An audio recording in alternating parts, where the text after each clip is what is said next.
How does a London taxi driver make money in January, the quietest time of the year?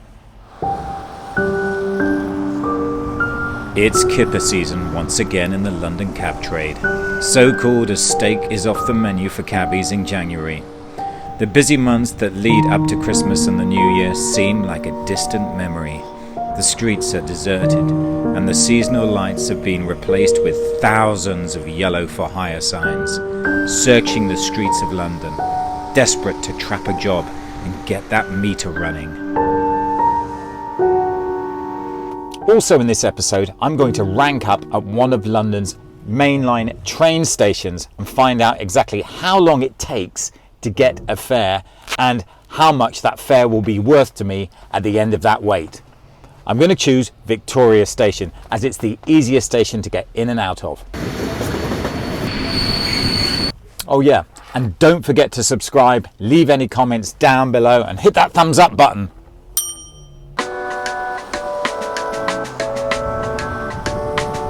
You have options. So what are the options open to a cab driver during the quietest time of the year, January, the kipper season? Well, option number one, he can simply just park up, take advantage of all those extra earnings he made on the run up to Christmas and the New Year and wait for the kipper season to blow over.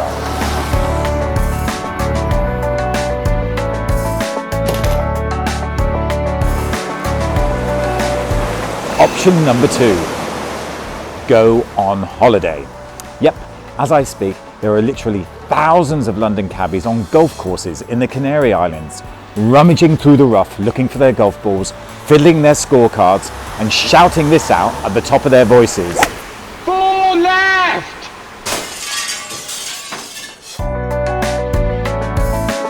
It kind of makes sense, right? The weather in London is awful in January. You can get some great deals as the schools are not on holiday, and by the time you get back, hopefully the work would have picked up. Option number three, do a different job. Yes, some London taxi drivers only drive London cabs as a second job and have a completely different main job. They do it part-time. So normally they rent a taxi from a garage for 2 to 3 months of the year before Christmas and the New Year, make some extra money and then give the cab back. You'd be surprised at how many professionals in other industries drive a London taxi part-time. That's the great thing about getting a green badge. You can just come and go as you please. And then there's option number four, tough it out, which is what I do. It's not always pretty, but the cab still needs paying for, and there are still bills coming in. You see, Christmas and the New Year are good earners, but conversely, everybody tends to spend more at Christmas as well. So how do I make money in kipper season? Well, firstly, I lower my expectations, but not by a lot. You see, I've never been the type of driver that just goes out and does a set amount of hours. I always go for a target. I have a daily target to reach, and then that daily target goes towards a weekly target. If you've got targets, then you've got a much better chance of making the money you need to make during a week. If you just do hours, say for instance, I'm only going to do 9 hours today, well, what if there's no work out there? You've gone out for 9 hours for nothing. If it's quiet, you stay on, you hit your target, and then you hit your weekly target. I've always worked like this, and only on a couple of occasions have I thrown in the towel and driven off home. I've never been a big fan of ranking up at the big stations. In fact, I really dislike it. I like to go out and find my work. After all, not all passengers are going to come to you. You have to go out and find them. So how do I do this? Well, rather than going anywhere near the big station ranks, I like to find out where the smaller ranks are, e.g. outside some of the hospitals. Remember, in January, hospitals are fairly busy, so you'll always get work out of there. I make sure I'm in certain places at certain times of the day. Doing the school runs is a great one. Around Holland Park and Notting Hill, there's always work to be had around there. At weekends, I head for the museums. There are some pop-up ranks that appear outside the Science Museum and Natural History Museum. You're guaranteed of work coming out of those places. And then I was lucky enough during COVID to pick up a lot of private work. Now, that work is still available to me today, and because I've been loyal to those customers, they still phone me up and ask me for pickups. And then, of course, turn on the app. Yep, there are designated black cab apps that a driver can use at this time of year. I know that if I get a job to Holland Park, quite a high-end area of London, I'm more likely to get a ping off the app there, as more people use ride-hailing apps for black taxis. So if I get a job there, I switch the app on. And then you might want to think about working 2 rush hours. Yep, normally during kipper season, I start my day an hour and a half earlier than I would do at any other time of the year. Because getting that extra hour and a half in the morning means that I get most of the morning rush hour, and then I can hoover up most of the evening rush hour as well.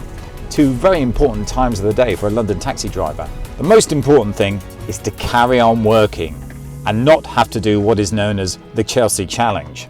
Drivers who live in West London head towards Chelsea Football Ground. If they don't pick up before they pass Chelsea Football Ground, they simply turn the light off and head home. The Chelsea Challenge. Right, let's go to Victoria Mainline Station, rank up and see what happens at the quietest time of the year. Okay, I've found the back of the rank. The feeder is on Vauxhall Bridge Road, and hopefully I can just squeeze on. I'm literally going to be taking up the very last space in Victoria Station taxi rank. There we are. Right, I'm on. It's 11:56 in the morning on a damp Tuesday in January. I'm doing something that I never do in kipper season, rank up at one of the main stations.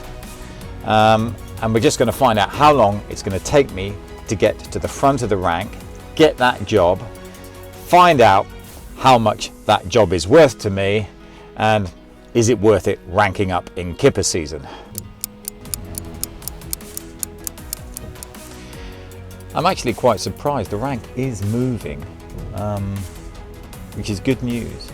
Partly, I think, due to the weather. It's a miserable January rainy day out there. This little TV shows us that the second feeder rank is empty, and we are ready to move on to it once it's got space. Anyway, as you can see, I don't know if you can see, there's roadworks there. So the part of the feeder rank that would normally be accepting taxis is now taken up by roadworks. And here we go. And in we go. Wow. This is pretty incredible. Now, I was not expecting this. The second feeder is empty. So I'm going to go straight into the concourse. First of all, I've got to say I've been really surprised at how quickly Victoria Station taxi rank has moved today. Now, I'm sure the weather has contributed to its speed and efficiency, but even in kipper season, the quietest time of the year, I've only been here 16 minutes, and now I'm right at the front of the concourse rank. Hello, sir. W Hotel, Leicester Square. W Hotel, Leicester Square. Sure, jump in.